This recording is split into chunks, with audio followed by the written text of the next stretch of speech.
welcome to Morningstar. I'm Monika Calay, Director of Manager Research for the UK, and I'm joined today by Dorcas Phillips, Head of Capital Markets for Robeco. Dorcas, thanks for joining us. We are celebrating International Women's Day, and you have been named one of Morningstar's 25 ETF leaders in 2025.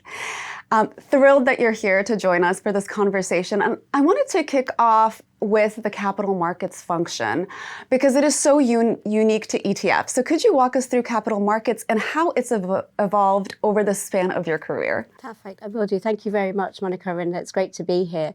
In terms of the capital markets function itself, I think the easiest way to explain it is that it's the piece that connects the internal and the external part of the ETF ecosystem. So what do I mean by that? The internal piece is obviously where the fund management happens, and the external piece is where the exchange traded fund actually is interacted with by end clients. So the capital markets function is really there to ensure that there's efficiency and process between the internal and external part of the ecosystem.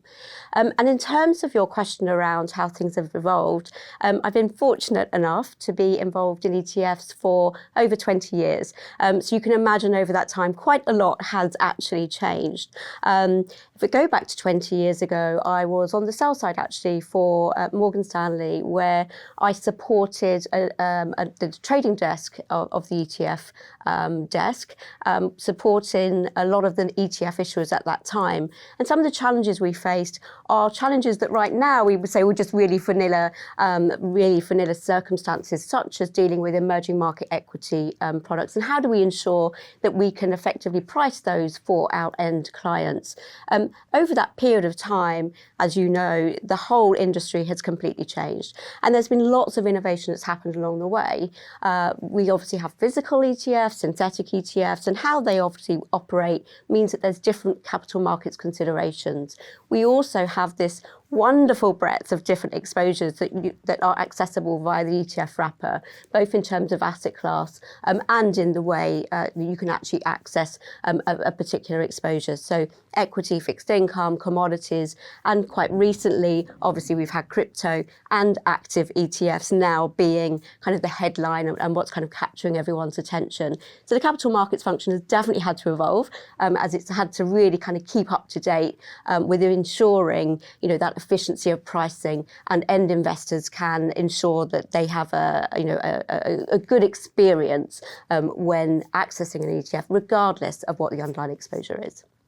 So you've mentioned all the different types of products that have come into the market, including active ETFs. From an operational standpoint, is there a difference in the way that the capital markets function works from a passive standpoint or an active standpoint? Well, interestingly, fundamentally, as of today, it's the same in terms of, regulatory requirements mean that we have to be transparent around our holdings. We have to disclose our holdings to the marketplace before the market open. And that allows the liquidity providers, the market makers, the authorized participants to ensure efficient pricing on screen and also ensuring that when an investor is looking to gain access, regardless of the underlying exposure, that they can get a price that's reflective of the particular exposure that they are looking to gain access to. So fundamentally, operationally, it's the same. However, one of the key differences is there's a real need to ensure that your authorized participants and your market makers, so the liquidity providers, really understand what the strategy is. Obviously, an index or a passive ETF, there's a rules-based methodology that the market maker can really kind of understand to ensure that they can, hedge and price effectively. With an active ETF, there isn't a natural index, maybe an index that isn't directly exposed to that active exposure. So that's definitely an area of consideration. And then obviously the environment, I'm sure, will change. So the answer to this question maybe in a year's time will be completely different. There was headlines yesterday around semi-transparent ETFs, and we know through looking at what happens in the US, fully transparent ETFs, kind of much more kind of highly concentrated funds will potentially come into market. And I think at that time there will be a need for the ecosystem to change and evolve, and certainly that will have consequences for the capital markets function. Absolutely. And in terms of launching ETFs, so Robeco has launched a number of active ETFs recently. Can you walk us through what it takes to launch a successful product? Yeah, I think it's a really good question because, every week there's news of a new an asset manager coming to the ETF market. So it's becoming, a place where you have to really understand what is it that I'm bringing to the market and how do I stand out versus the 3,000 other ETFs that investors can access. So looking at it from a Robeco perspective, we've really looked to leverage our existing capabilities and leveraging our quant and enhanced index capabilities, which we're really well known for. We're very well established, 20 plus years of experience within that space. So within the ETF wrapper, what we're doing is just giving a different flavor of what we do currently for our clients and what they already know us for, but offering the benefit of accessing that via the ETF wrapper. So understanding where you fit and what solution you are looking to provide to a client, I think is really, really critical. And second to that, it goes without saying that it's not easy to bring a new ETF to market. So you need to have commitment from top down across the organisation to ensure that you can be as successful as possible. And that means having distribution support, marketing support, as well as senior level report to really kind of ensure that you have support on that journey. Because once you're in that space, you need to be committed. And certainly, again, thinking about through my Robeco lens, we've launched our first products, as you mentioned, at the end of last year.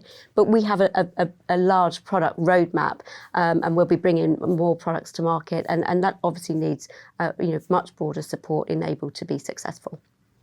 So you've walked us through what it takes to launch a successful product, but how about folks that want to enter this industry? It's an exciting industry to be in, and given your experience as a leader in this space, what advice do you have for young folk looking to enter?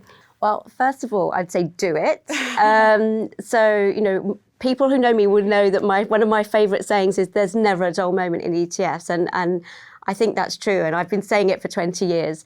There's constantly innovation, there's constantly change happening, and we've talked about the opportunity to access different asset classes. We've talked about passive to active. There's so much to learn. So my advice would be, really kind of understand, which part of the asset management or ETF industry you want to be involved in. If we just look at capital markets, for example, the individuals across the industry who are in the capital markets function, if you were to deep dive into their careers, there isn't a straight path into capital markets. My example from sell side to buy side, you have examples of individuals coming from trading to capital markets. You have individuals coming from distribution to investment directing within the ETF function. So the opportunities are endless. So my advice would be, say yes to every opportunity, use the networks that are available to really kind of learn and understand a little bit more around the different roles, because we can sit alongside colleagues and don't know what the person sitting next to us actually does. So I think it's really important to really kind of explore, say yes, use that opportunity to learn a little bit more and get involved. I think it's just going to constantly change as well, so new opportunities are coming up. Absolutely. Thank you so much, Dorcas. That was fantastic. I'm Monika Calay for Morningstar. Thanks for listening.